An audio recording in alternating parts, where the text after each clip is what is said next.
Ahora, Storani, el gobierno anuncia la privatización del Banco Hipotecario Nacional, pero esto necesariamente va a tener que pasar por el Congreso. ¿Cuál es su opinión de esta privatización?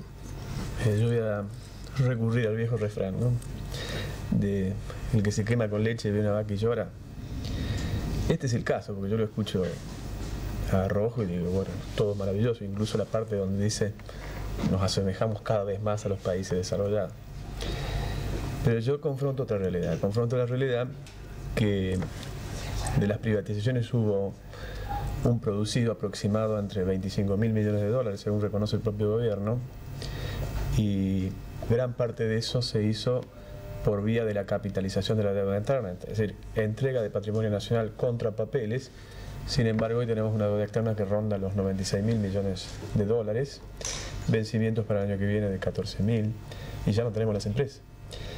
Y muchísimas veces se afectó, en la teoría, en las leyes, en los objetivos, muchas veces se hizo también por decreto, para determinados fines objetivos. Por ejemplo, recuerdo muy específicamente la privatización de YPF, que iba a ser, entre otras cosas, por ejemplo, para pago de jubilados, para educación, para salud, etc. Después, por A, por B o per se, nunca se cumplieron esos objetivos. En un país donde en este momento no rige la independencia real de la justicia, donde no se cumplen las leyes de la Constitución, porque, por ejemplo, todavía no tenemos comisión bicameral para los decretos de necesidad y urgencia, donde no tenemos todavía tampoco reglamentado por las leyes de la Constitución en lo que hace a los mecanismos de democracia semidirecta, plebiscito, iniciativa popular. ¿Quién garantiza el cumplimiento de marcos regulatorios en este grado, digamos, de ajuricidad, que es una necesidad que muchas veces es económica que tiene el gobierno?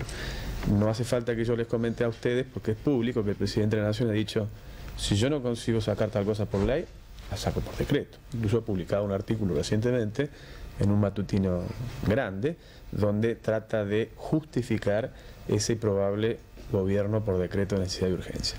Entonces, si yo tomo todas estas cosas, tengo que decir, en primer lugar, no conozco los detalles porque solamente conocemos los trascendidos periodísticos.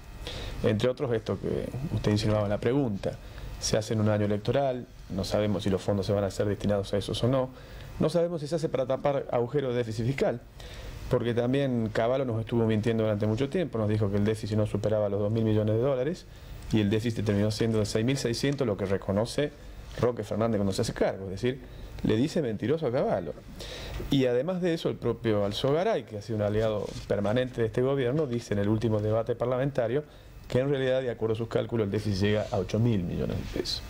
Entonces, yo lo que quiero decirles es que nosotros no estamos dispuestos a firmar cheques en blanco más, porque estamos lejos del país ideal que se nos presenta.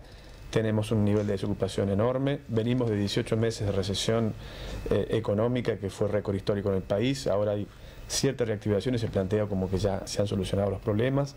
Tenemos la mitad de la gente en condiciones de precariedad laboral. La población económicamente activa, entre el índice de desocupación, subocupación y actividades de muy baja productividad, se puede decir que cerca del 50% de la población tiene problemas de tipo laboral. Tenemos problemas en el sistema de seguridad social y tenemos problemas en el sistema de salud. Si esto es la descripción de un país del primer mundo, yo creo que estamos muy lejos de esto. Y lo que nosotros proponemos entonces es que sin dogmas, sin un planteo que en este momento se plantee seguir en una línea de aferrarse a una idea sin mayores razones, se produzca un debate mucho más amplio que permita, con suficiente consenso y sobre la base de la concertación, que es una de las finalidades fundamentales que tiene la política, cambiar de rumbo. Porque nosotros, como va en esta dirección, creemos que la cosa no marcha hacia un país en vía de desarrollo, sino exactamente lo contrario, hacia el retraso, hacia la decadencia, que se manifiesta también en niveles de educación, por ejemplo. Debo asumir que no está de acuerdo con la privatización.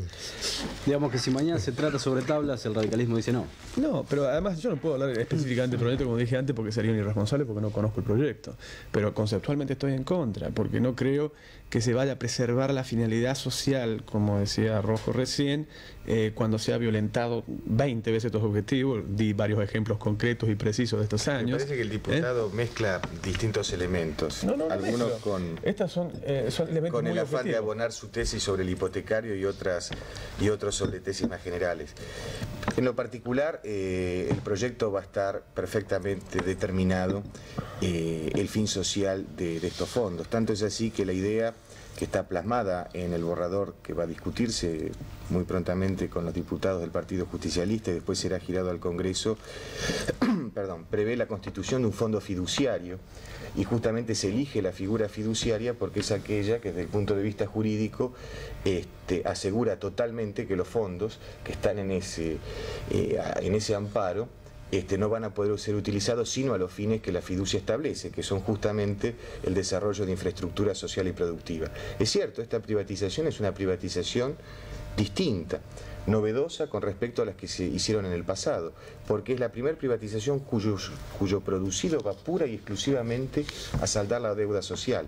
En las anteriores fue muy importante lo que hubo que afectar a cubrir la deuda que había dejado el gobierno radical y que nos condujo a la hiperinflación y al desorden económico. ¿Cómo se ve que vos no sos político y que tenés necesidad de atacar al radicalismo? Yo lo lamento por esta contrición de fe justicialista que haces ahora.